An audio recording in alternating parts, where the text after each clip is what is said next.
Hello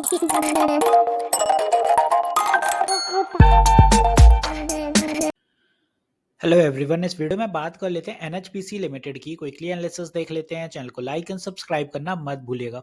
तो NHPC में आप देख रहे होंगे कि स्टॉक में आज तेजी बहुत ज़्यादा देखने को मिली। अच्छी थी बट उतनी ज़्यादा सेलर्स भी एक्टिव थे। यहाँ पे आप देखें तो जो बुलिश मोमेंटम बना 98 के अराउंड से यहाँ कहीं से बना और अपवर्ड लगा अपना कहाँ तक 115 के आसपास। तो स्टॉक ने 17% की रैली करी बट सेलर्स उतने ही एक्टिव थे। तो ऊपर से जब फॉल हुआ स्टॉक तो उसमें भी आप देखें काफ़ी रिटर्न्स चले भी गए। आज में 10% रिटर्न्स कहीं ना कहीं उड़ गए स्टॉक के आज ही आज। तो सेलर्स एक्टिव ज़्यादा देखने को मिले, इसीलिए ये फॉल बनते हुए नजर आया। अब यहाँ पे सेलर्स एक्टिव क्यों देखे पहले वो समझिए।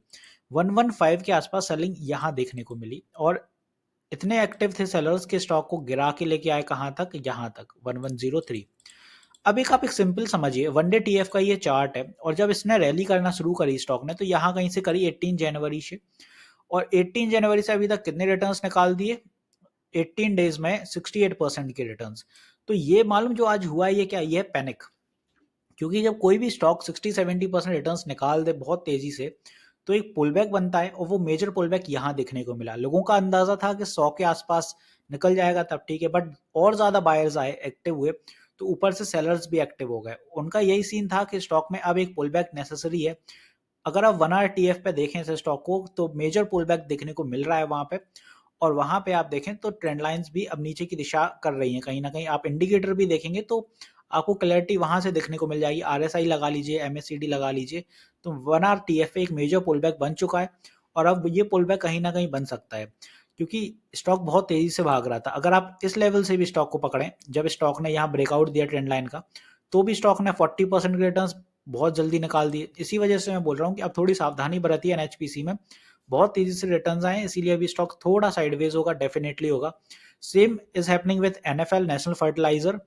और अभी रिसेंटली कुछ और बताऊं तो आप न्यू इंडिया एश्योरेंस ले लीजिए, कुछ दिन पहले वो कंसोलिडेट होकर अब चलना शुरू किया है। तो कोई भी स्टॉक हो 50 से 70% रिटर्न्स देने के बाद साइडवेज आता है, पुलबैक का मोमेंटम आता है, तो एनएचपीसी अब फेस कर सकता है वो। तो सावधानी बरतिएगा। फिर भी कल के लिए कुछ लेवल्स नोट करिए। यहाँ पे आप देखें कि आज अपन को बायर्स देखने को मिले यहाँ 98 के अराउंड से, तो ऊपर की दिशा यहीं से पकड़ी। तो कल के दिन अगर स्टॉक नीचे सपोर्ट लेता है तो यहाँ 100 पे अपना पहला सपोर्ट बनेगा, साइकोलॉजिकल लेवल है। नेक्स्ट सपोर्ट बनेगा अपना नीचे की दिशा में 98 और तीसरा सपोर्ट बन सकता है अपना यहाँ से 94। तो ये हो गए 3 शॉर्ट टर्म सपोर्ट अगर फॉलो करता है स्टॉक। तो अगर ऊपर जा रहा है स्टॉक कल के दिन साइडवेज, क्योंकि एक दिन में आप उसको ये निर्धारित मत कीजिए कि एक दिन फॉल आ गया तो स्टॉक पुल बैक ले रहा है, नहीं। वो पुल बैक तब बनेगा जब डेली टीएफ कहीं ना कहीं बियरिश होगा। अभी बियरिश सेंटीमेंट नहीं आया, मैं सिर्फ आपको एक अंदाजा बता रहा हूँ कि बी प्रिपेयर्ड कि एक साइडवेज बन सकता है और बनने वाला है आने वाले दिनों में, इसलिए मैं बता रहा हूँ। तो यहाँ पे आप देखें कि कल अगर ऊपर की दिशा स्टॉक पकड़ेगा तो अपना जो पहला टारगेट, जो बड़ा टारगेट है वो 115 ही रहेगा, उसमें कोई चेंज नहीं है क्योंकि आज का हाई है वो। और 115 अगर सस्टेन करता है तो 120 and then 125 short term targets हैं। तो अगर 115 निकल लेता है तो 120 125 तक शिफ्ट कर लीजिएगा, फिर धीरे धीरे करके ऐसे ट्रेलिंग स्टॉप लॉस निकालते जाइए ऊपर की दिशा में। और अगर नीचे की दिशा आ रही है तो यही टारगेट आपको देखने को मिलेंगे। 100 पे कहीं ना कहीं स्टॉक होल्ड ऑन करने की कोशिश करेगा बिकॉज बड़ा साइकोलॉजिकल लेवल है और डेफिनेटली 100 पर ही सबसे ज्यादा बायर्स होंगे, इसीलिए 100 ब्रेक होगा तो वीकनेस आएगी। और मेन वीकनेस स्टॉक में जो आएगी जब वो 80s की लाइन में या 86 के आसपास ट्रेंड लाइन पे आएगा, अगर बियरिश हो रहा है तो। वेल इसके लिए आपको रेडी रहना पड़ेगा क्योंकि अभी बुलिश है, अभी 2-3 दिन बुलिश रह सकता है, no doubt in that, but bearish होने में स्टॉक को समय नहीं लगेगा। अगर 1 आवर टीएफ बियरिश ज्यादा होगा तो ऑब्वियसली 4 आवर और 1 डे टीएफ पे भी बियरिशनेस देखने को मिल जाएगी।